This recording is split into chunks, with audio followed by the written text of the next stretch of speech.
With the Senior Bowl now in the rearview mirror, it's time for some new positional rankings, and I'm here to bring you my quarterbacks, my top 10 quarterbacks for the 2022 NFL Draft Class. You could see my full big board, full rankings. Go check out the Patreon, links in the description. But what's crack-a-lackin'? It is your boy Broshmo, just in case you did not know. So go ahead, become a bro, and subscribe. Leave that thumbs up if you enjoy the content. And as always, let me know what you think in the comment section below. We'll have a new mock draft Monday right after the Super Bowl. Let's go ahead, get into it.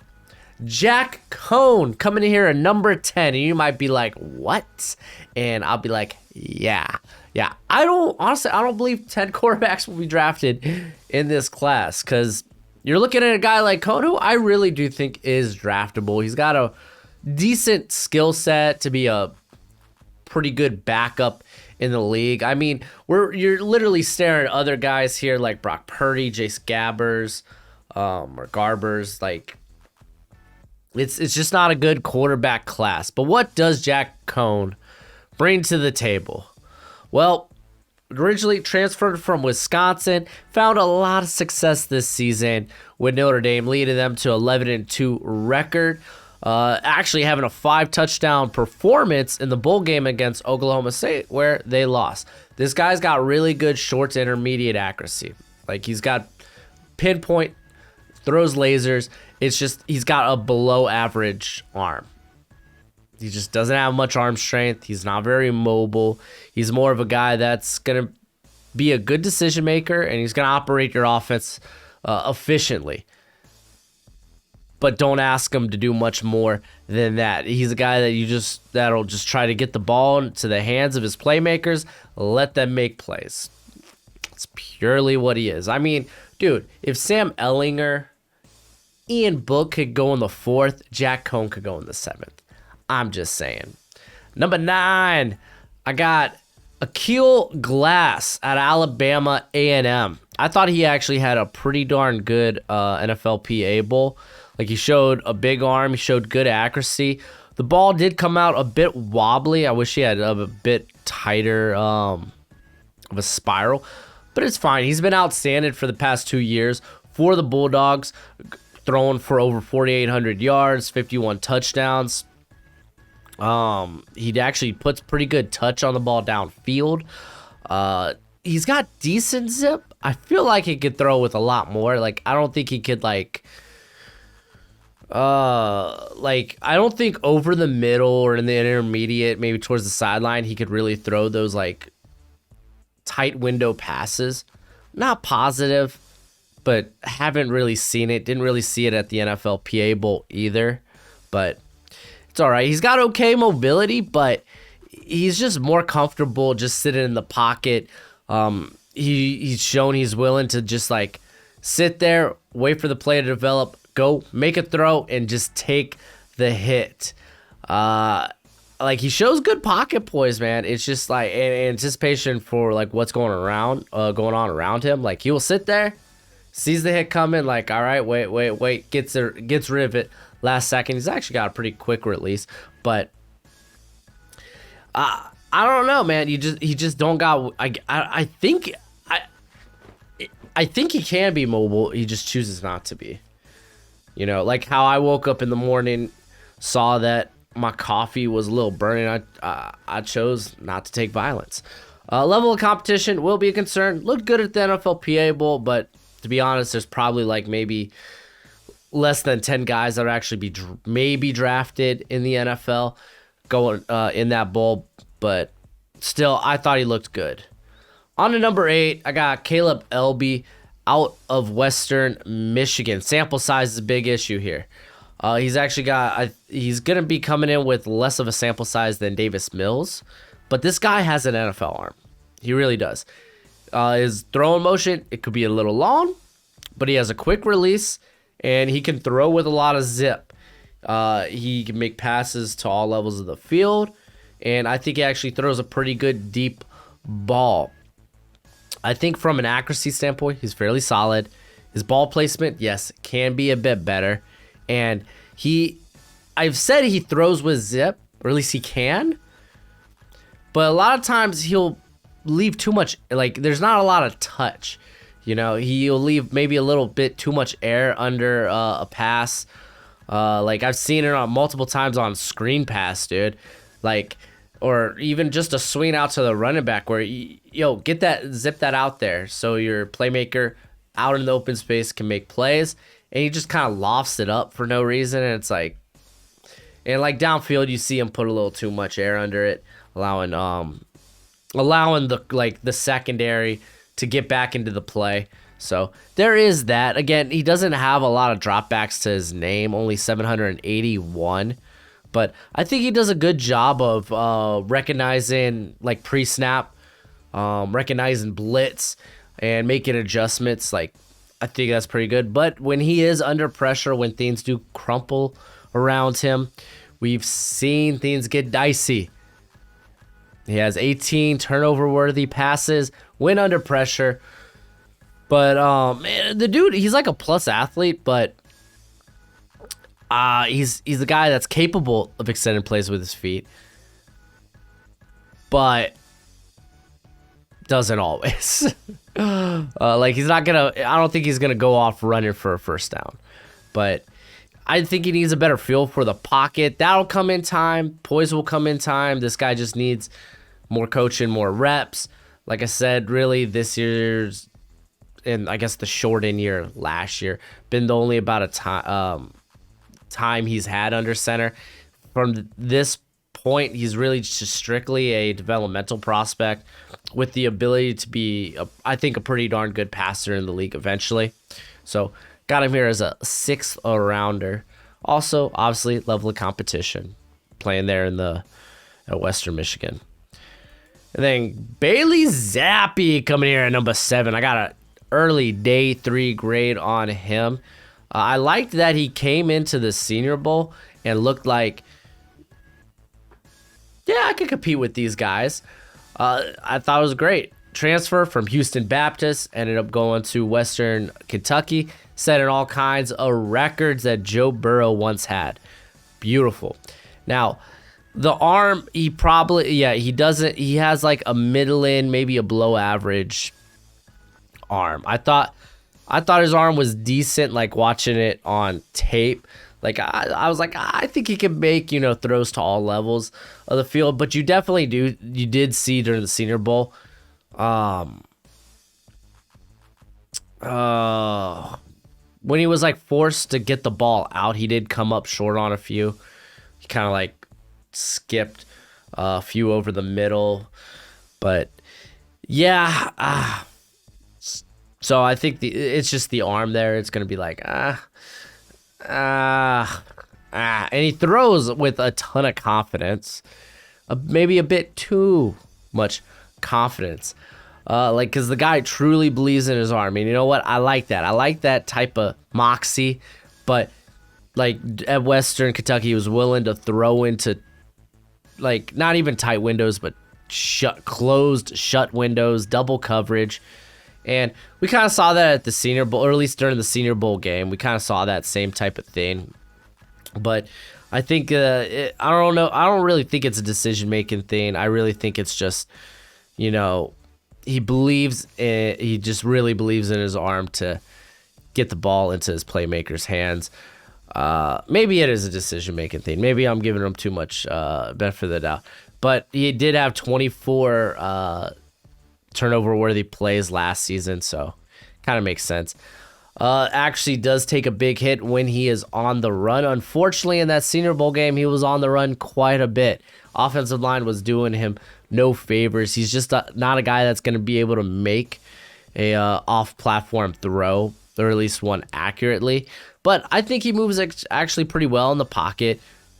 He's got sneaky good wheels, but as we saw in the Senior Bowl game, it's not going to cut it in the NFL. Like, he may be able to extend a play. I don't think he'll be a guy that can consistently maybe pick up like 5 to 10 plus yards if you need to get a first down. Sometimes not willing to take the easy play. We saw that where he like threw a bomb downfield that actually came up real short. in the Senior Bowl game. Here, let's see. Here we go. Yeah, again, is like he's quick to make decisions when he's allotted the time. So overall, like I thought it was a good Senior Bowl performance, but I don't think it was one that I don't think it was one that elevated him for me. So on to number 6. It's Strong. It's Carson Strong. Still Carson Strong. I guess let's talk about the knee first. So apparently, because he's had multiple surgeries on the knee, he has like cadaver tissue in there, and if it takes, then there's a high chance of success when it comes to like the high chance of like no long-term issues happening in the knee. So it sounds like it just sounds like more likely than not, the knee is fine. It's going to work out well. We saw at the Senior Bowl, it was like, hey, man, this guy can move around. He's not that statue everyone said he was. But still, wouldn't mind seeing him get checked out of the combine. It will probably still be a concern for some teams until the combine. But, again, that's why that's there. It's not a big issue to me. Now, he might have one of the outside of Malik Willis, probably one of the strongest arms in this class, like legit heat-seeking missile. This guy puts good touch on his throws. He's, I think, by far got the quickest release of anyone there. He could put the ball on a rope. He could loft it up right into the receiver's hands, back shoulder. He could do whatever. Like, he's been deadly accurate there in Nevada. 68% on throws past the line of scrimmage in 2020. Then he was 70% this past season. And he does this with a majority of no screens, no play actions. So no way the run influences the pass. These are true dropbacks. So that's pretty impressive. Again, level of competition. Mountain West, though, it's a bit better than, like, say, the MAC or Conference USA. But still, there is that concern there. That's why he competed there at the Senior Bowl. And we'll talk about the Senior Bowl in a minute, man. I still think pocket poise is an issue. I think, okay, yeah, he's a little bit more mobile than people think, but at the first sight of pressure, not even the first sight, like you saw this in Nevada, where he would kind of like ditch the pocket prematurely before there was pressure to be had. It was that type of stuff that dropped Jacob Eason to the 4th round. It's that type of stuff that Carson Wentz still suffers from today. You know, it's just you in the NFL when, hey, already mobility is kind of a question for you. You're not exactly a plus athlete. It's going to turn into a lot of rush throws, which will turn into interceptions. That's a legit concern. Kind of already talked about the knee potential long-term effects if the cadaver tissue does not take, but more than likely it does. There's a high percentage of success when it comes to that. Now listen, Strong, like, he had troubles under center. There was a few fumbles during the week. There was a fumble in the game. There was constantly in the 11-on-11 drills where he just couldn't get the play at the line or like change assignments and whatnot. So he had to like go back to the huddle or reset, go back to the huddle, talk about it. There was the interception in the game, which was either a miscommunication with him and the receiver, which was his former teammate Romeo Doubs. You would think that would be a plus, or it was just a poorly thrown ball. Like I tend to lean it was probably a poorly thrown ball. Like, I don't think the Senior Bowl helped him much at all. Like, yes, oh good, he's mobile, that's fine, but like I expected his arm talent to flash a lot more than it did, or didn't. So Carson Strong, that's why I feel like I'm just gonna leave him here at 6. I don't think there's not much that'll change from here to now. Number 5, this one's gonna be a hot one. Kenny Pickett, baby. Midday 2. Don't worry, we'll talk about the hand size in a minute. Let's first let's first blow this guy up, dude. He's in his 4th starting season there at Pittsburgh this past year and took a huge leap. Huge leap. I don't think he has like a elite talent, like the precision, the accuracy, the anticipation. It's not like elite levels, but it was pretty darn good there at Pittsburgh. Let's see. He was fairly accurate on underneath to intermediate throws. He had an adjusted completion percentage of 76.3% on those type of throws. So that's good, especially on the intermediate. That's where you're going to be throwing the most in the NFL. He did hold on to the ball till he absolutely couldn't, which is good because he's able to extend plays with his feet. And I thought that was a plus, man. That was a huge plus. He was able to extend plays with his feet. As long as it was like that short to intermediate, like he was able to zip the ball in there on the sideline. But if he was rolling out, he has this nasty habit of throwing off his back foot, especially like going downfield. Like, ooh, that ain't it, brah. That ain't it. So like, it takes a little bit off the ball there. Again, if we're going to talk about Justin Fields being, he holds on the ball for too long, so I'm going to drop him. Kenny Pickett was, I think, 2nd in college football in terms of how long he held on to the football. Part of that was indecisiveness. Part of that was holding on to the ball till the last minute, hoping your players get open. So, yeah, there is that. Now, ball placement, I think, has been an issue, especially downfield.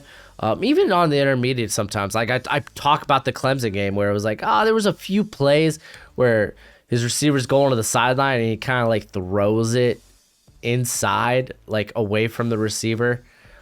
Basically letting the corner come back in on the play. So there was a couple of those where I was like, oh. And it makes sense with the hand size. Yes, we're finally talking about the hand size.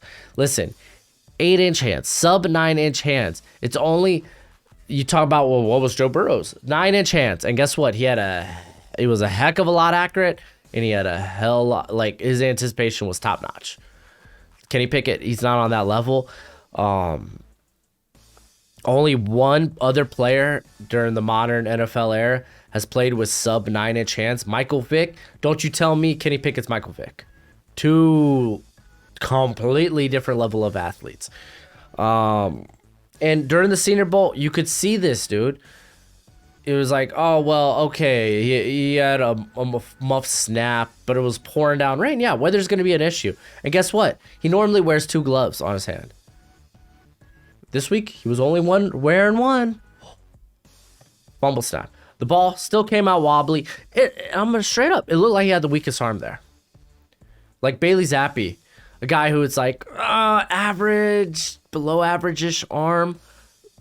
Kenny Pickett looked like he had the weakest arm there at the Senior Bowl. It was not a good showing. You might be like, well, he went like 6 for 6 and led his team to a touchdown. All easy plays. Like on the touchdown, it was just a swing out to the running back that the safety whiffed and didn't even cover him in the flats. Like it was an easy read. None of them were real hard throws. And even on the one big throw to Christian Watson, it was a big underthrow that Watson made a great play on. And then didn't get tagged down. Yeah, they'll learn how to do that in the NFL soon enough. But yeah, like, and that's not really I'm not trying to cut the wings out from the Kenny Pickett hype. I'm really not. But like, I don't know. I think if you're taking him in the first round, you're betting on the exception. I always say, don't be drafted on the exception. Everyone talks about, what do you mean running backs don't matter? And then they bring up Derrick Henry. It's like, okay, cool. Way to point at the exception. What about all these others? Christian McCaffrey, Zeke, like Saquon Barkley, like, okay, don't point to the exception and act like that's the standard.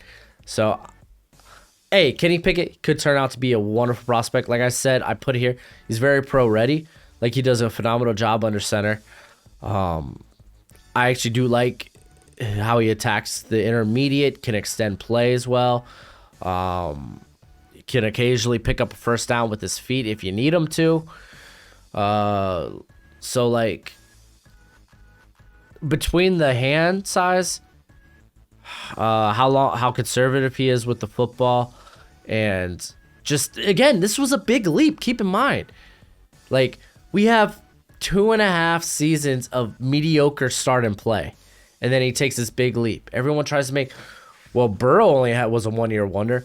Burrow was forced to sit behind a lot of talent there at Ohio State, so then transfer to LSU. It's not the same. It's not. So let's go ahead and move on. I feel like Kenny Pickett might be a hot rod here.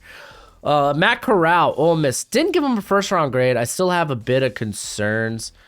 I do think he was a big winner coming out of the Senior Bowl, as in he didn't have the quarterbacks just didn't look great.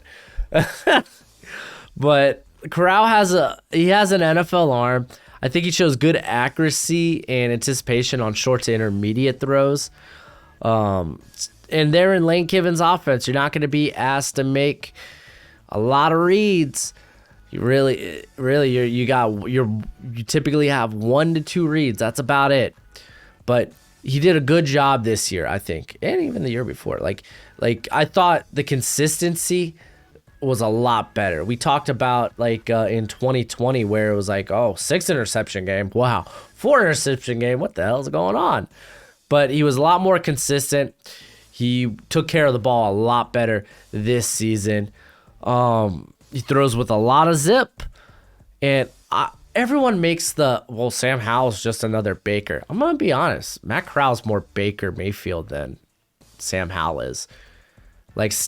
Corral throws lasers. Lasers. Doesn't really put a lot of touch, especially on the downfield ball. Kind of just throws it on a rope.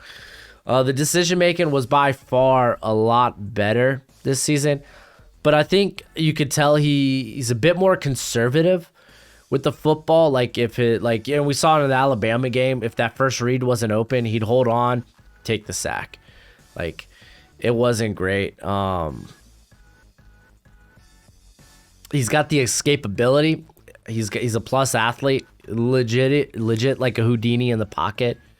But even then, it's I guess I'm gonna pick this up with my feet or pray that someone might be open downfield. I don't know. I feel like I don't want to say he's a product of Lane Kiffin's offense. I do kind of feel like he's an RPO monster, man. You did see that. He had trouble going beyond his first read. The throws weren't nearly as accurate. I don't think he's a guy that's going to be capable of throwing his receivers open. I just don't think he makes those type of special throws. Size, I guess let's bring up size. It'll be a concern. Listen, we see it with Kyler Murray, man. He's been hurt. Baker's been beat up. That's the name no one wants to hear. Zach Wilson's been hurt. So, Matt Corral, for me, I don't think it's an issue. NFL teams are going to look at that 6'1", 205. It's going to be an issue for them. I'm just putting it out there. Take it however you may. I don't find it as an issue. Number 3, and with the first-round grade, is Desmond Ridder. I can't believe I'm saying it. I thought he had a very impressive Senior Bowl. Now, let's get it out of the way. I've not been the biggest Desmond Ridder fan. I do think he could be wildly inaccurate at times, but I think he does take care of the football. When he's wildly inaccurate, he's not putting it in harm's way. He's just putting it out of his receivers. He actually takes care of the football pretty darn well. I do think he does have a quick processor. He has a special arm. He has an arm that's capable of making special throws. I always point to the Alabama game that actually started to sell me a little bit on Ridder, where the first half, you just saw batted balls at the line. It was just RPO heavy. And then they started to let Ridder actually go and let plays develop and make throws. And he had this nice comeback back shoulder throw that just was dropped. Should have went for a first down. He had a wheel route to the pylon, put it right where only his receiver can get it, dropped. would have been a touchdown. Like, he's capable of making very good, like, special throws. Again, it's just sometimes he could be wildly inaccurate with that. And honestly, in the NFL, sometimes you take that. Like, Josh Allen's kind of that. And it works out pretty darn well. Does have a bit of a long throwing motion. Not a big thing, not a big issue. Something that could be definitely worked out. Mobility, it's a plus. He's very, I don't want to say explosive, but he's got good straight line speed. He has 100 runs for 10-plus yards throughout his career. He is a bit wiry there at 207, 6'3". So could be nice if he got up around that 215 range. I think that would be good.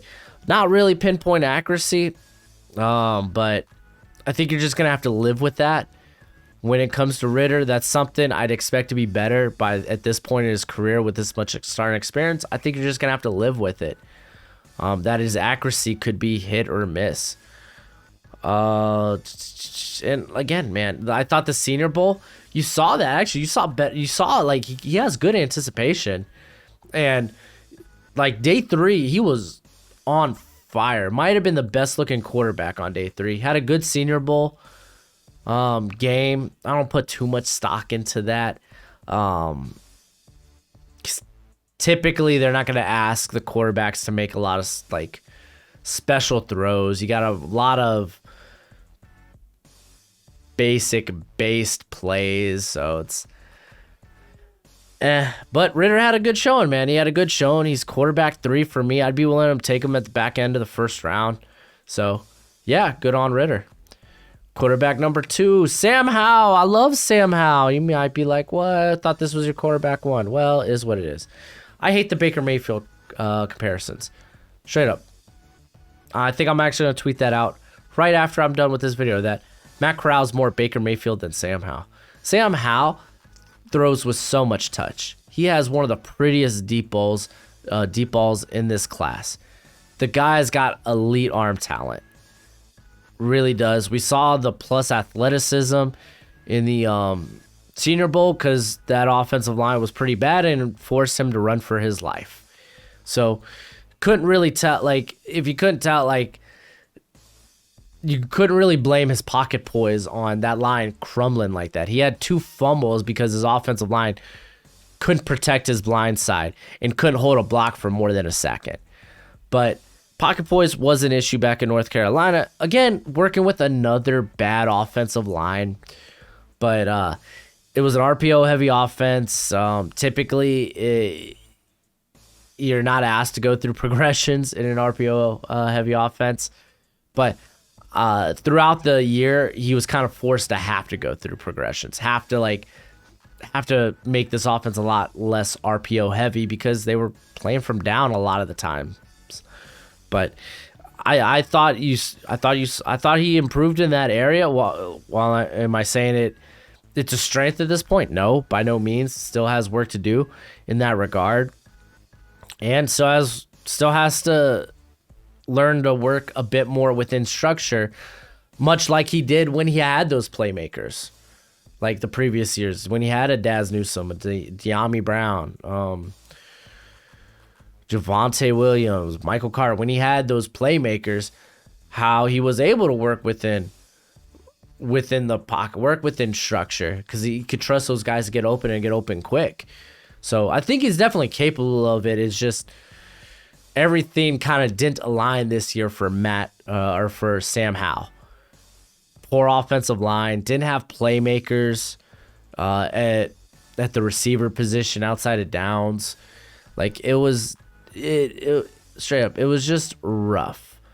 Now listen, the guy has a lot of experience. We were talking about this guy potentially being a top 10 pick since his freshman season because he was very impressive, looked good year 2.